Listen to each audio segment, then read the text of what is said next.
Drum rolls. Drum roll. We're on. Okay. Lovely. So good day, everybody. Assalamu alaikum.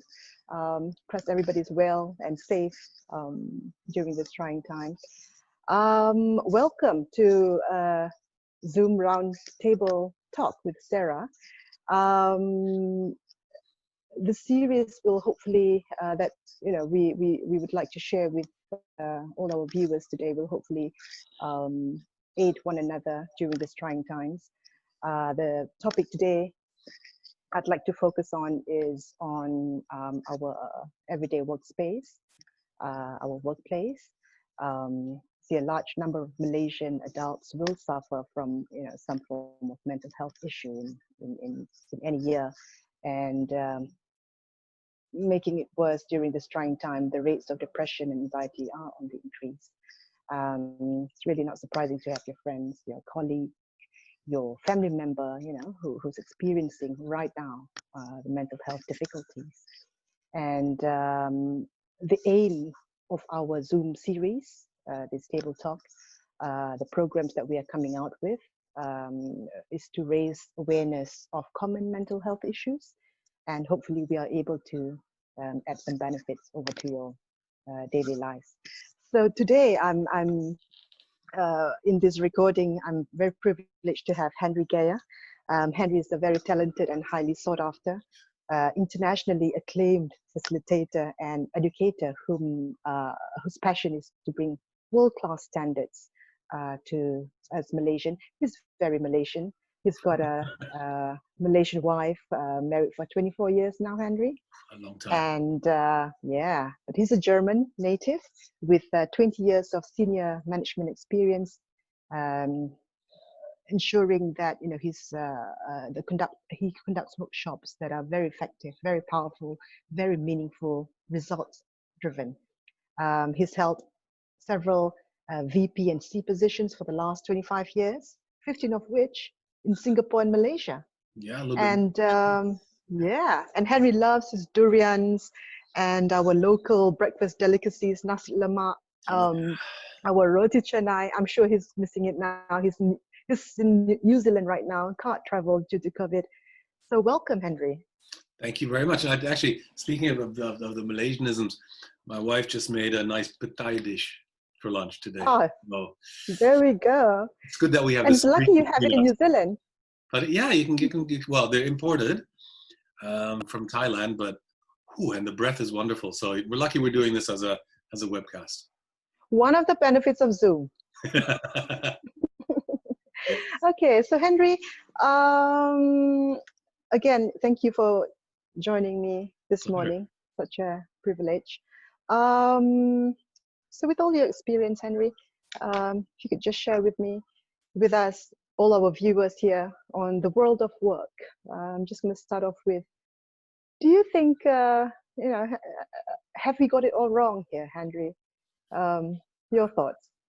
That's a very loaded question. Have we got it all wrong? We're still basically working the way that we did 100 years ago.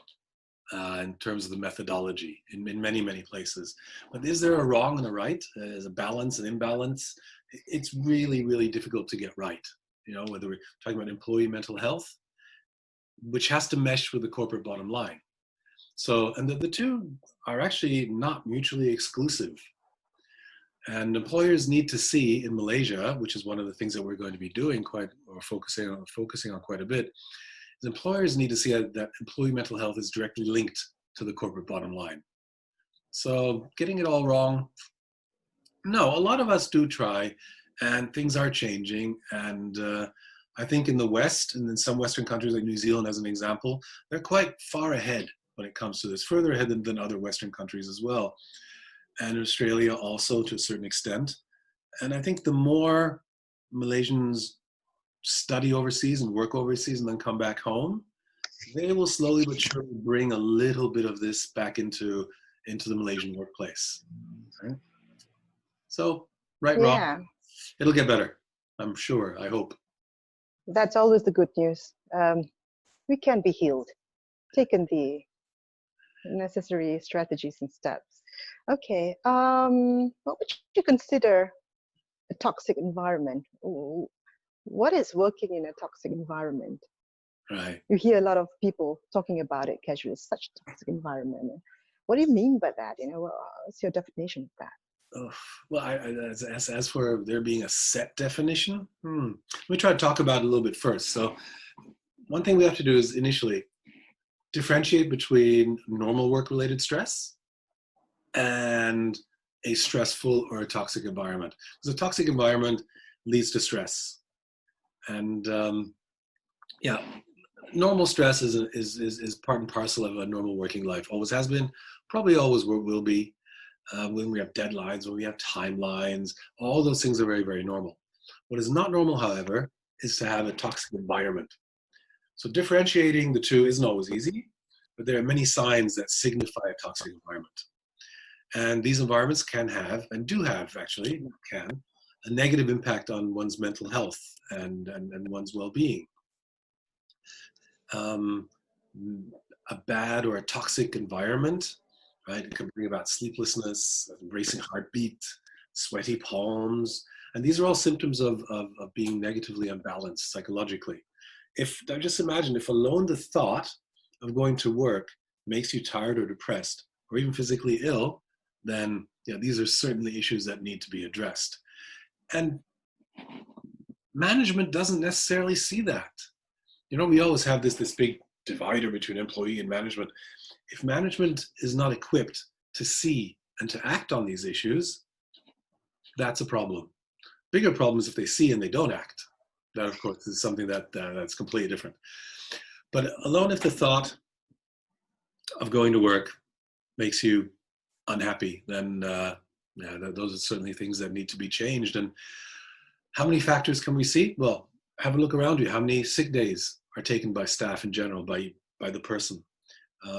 Is the leadership narcissistic? Is the leadership very old style?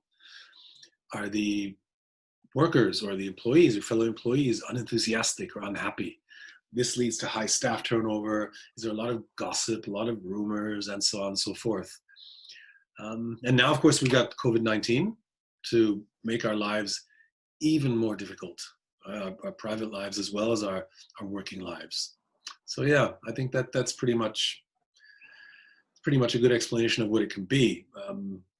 Talking about what makes it, I'm sorry, please. No, sorry, just go ahead. Yeah. And there are other factors, of course. We talk about bullying, and bullying has been around. Well, people get bullied when they're at school. Bullying is still rampant. I know I was called into this one very, very large company in Malaysia to sort out a bullying issue by a C-level person.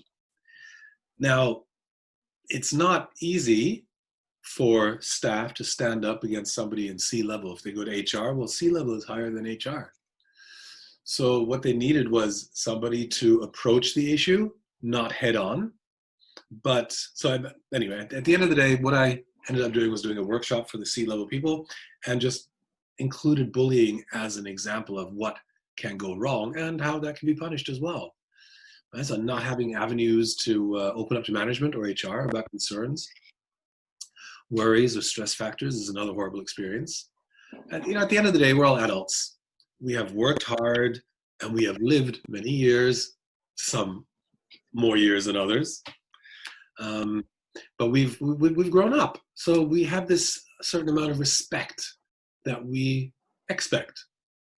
And if we don't get that, that's not a good thing. And I can imagine how that feels simply because I have an example, a very good example, probably the worst boss I've ever had. I was working in Holland, and when I was transferred from offered a job, really, I was working in Sydney and then went to Holland.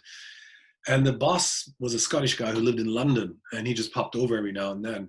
And whenever he came over, everybody in the whole office was just worried, and they started feeling really uncomfortable, came out with rashes because he just came in. He was like a bull in a china shop, stayed for one afternoon, then flew back to the UK, and there was nowhere for anybody in the office in Holland. Not all junior people, but there was nowhere for us to vent, and that is quite debilitating. So yeah.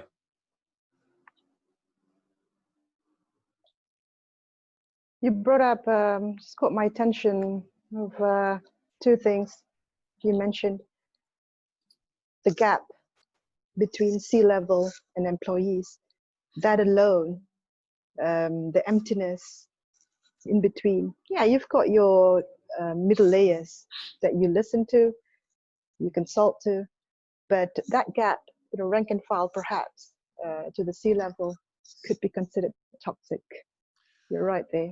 It certainly can be. And yeah, And in Asia, the gap is still very, very wide. Now, you've worked in very Western far. countries, you've worked for Western companies. You know that the difference between C-level and the general employees is not that great. Right? In Asia, it is still very, very pronounced. So you don't feel as though you can speak to them. Yeah. In Yeah, Malaysia. there's no open door policy.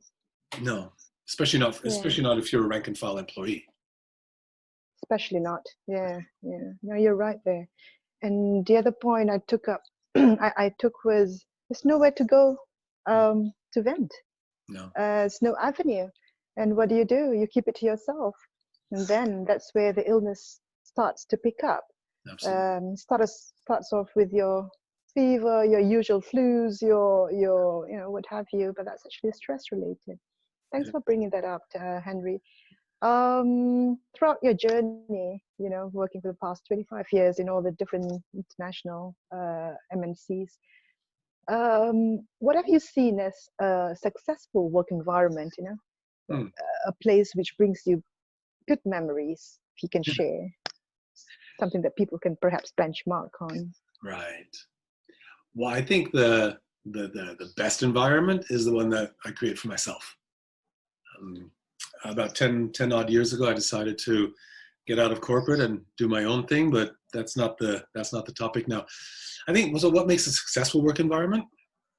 I guess an easy answer would be to simply say the opposite of what I've just been talking about. But that would be too easy. And most of us don't live in a world of happiness at work. I mean, this sheer happiness. I worked in the IT sector, which is very, very liberal. So the difference between management and rank and file was like minimal. We'd play table tennis together because it was IT. There was a room playing table tennis. There's a gym. There's food. That kind of an atmosphere is really, really helpful. But there are not many companies like that. People always talk about Google and so on and so forth. Yeah, that's excellent. Facebook. But there are a lot of companies who put a lot of emphasis on mental health, employee mental health, because they know that if the mental health sector of their employees' well-being is positive, they contribute to the bottom line by working harder, by enjoying it. I remember in IT, because it was such a fantastic time, we would be at work for 12 hours, 14 hours, and we didn't even think about it twice. I'm not saying that's a good thing, but it's just, it just shows the difference of what can happen if you're happy with your environment. But anyway, so let's look instead at how we can improve our current situation, right?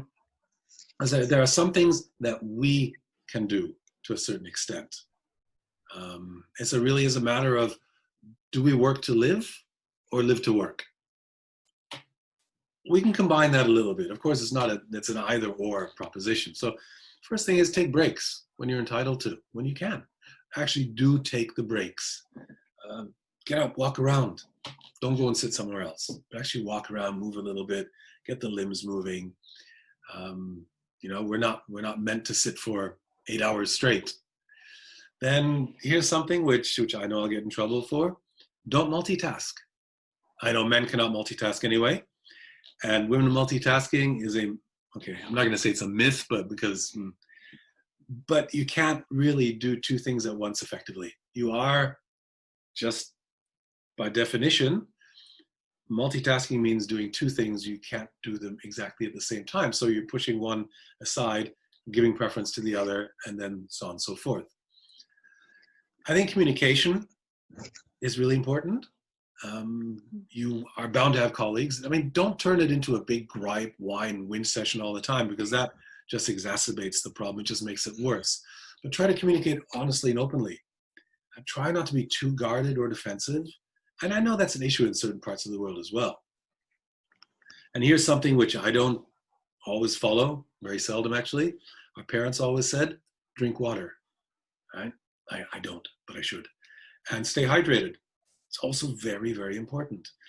Tidiness is another thing. So have a tidy desk and move around, and bring your own food and snacks, which is difficult because in Malaysia, you just walk out the door and you're inundated with wonderful, wonderful food. And one thing that happens when I come to New Zealand, the food is just not that freely available outside as it is in Malaysia. So that's really, really lucky. So yeah, so there are some things that we can do. But I'm not suggesting we eat too much. Moderation. Yes. Yeah, no, you're right, Henry.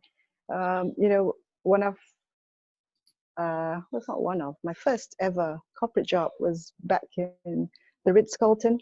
Was one of the pioneers pre-opening, so the first pre-open. Only brings back good memories, that place. And what I noticed is, there's no leaders there, the top bosses who are hands-on with the daily operations. There's no such thing as exercising their power. Right. The gap it's almost zero. Right. What happens, because in the hotel line, we work very long hours. Remember waking up at 6 o'clock in the morning, working right up to 4 a.m. Working on a project called, it was an executive reservation system, was it, for the secretaries, a big success. But I didn't mind that. Didn't even feel tired at all, because you're happy. Yeah. Anytime you've got an issue, anytime you've got a challenge, problem completing your project, you can always just barge into the GM's door and there's no questions asked. What can I do for you, Sarah? What's happening? Talk to me. So it's a solution-driven environment, and that's appreciated, definitely. Very much Henry, so. Yeah. If I can just share one little thing. Sure. I found with my management style, last company was a very large multinational, 185,000 people, and I was the vice president of Asia Pacific for a particular section of that, so 3,000 people under me. When somebody wants to do a project or work on a project for you, it's different than when he has to. So if you treat employees well and ensure that their situation is, as far as you are able to influence it, is a good one, they will do something for you because they like to do it, which means they're going to do it better, they're going to do it more timely, they're going to do it more effectively than if they have to do it. And I think this mindset has to be translated. It's a lot easier for me as well. I can sit back and do less, which, let's face it, if you're in senior management, that's really what you want to do. Just do as little as possible. But the point is, if you create an atmosphere of people being happy with what they're doing and being happy with you, or being happy with management in general, because management treats them like human beings, more or less on an equal basis, they will do a far better job, which benefits the company. Always. Well, Henry, thank you very much for sharing all those experiences and those tips with us this morning. We're going to have more sessions with you through Zoom Roundtable Talk, and we are also going to work on a very big project which is coming up to the public very soon. Yes. So we're definitely looking forward for that. Oh, absolutely. I think it's about time. Mental health has been an issue. Corporate mental health, as well, has been an issue in Malaysia for a while. Interestingly enough, it's not coming from corporate; it's coming from government. So there's a lot of discussion there, and it just takes a few people to start to pick up the ball. We won't be doing this, obviously, as psychologists or as medically trained people. That's not the aim of what we need to get the message across. We need to get management interested enough to be able to spot and identify where issues could be with employees and to address them. Because at the end of the day, the better a company does, the better employees do. And it's like a positive catch-22 situation. So I look forward to doing this once the once we are let out of the country again on those big silver things called airplanes, definitely, because I don't really like wearing a lot of clothes. Malaysia's much nicer. But thank you very much for Bermudas having and me on. t-shirt. Yeah, Pleasure. Definitely.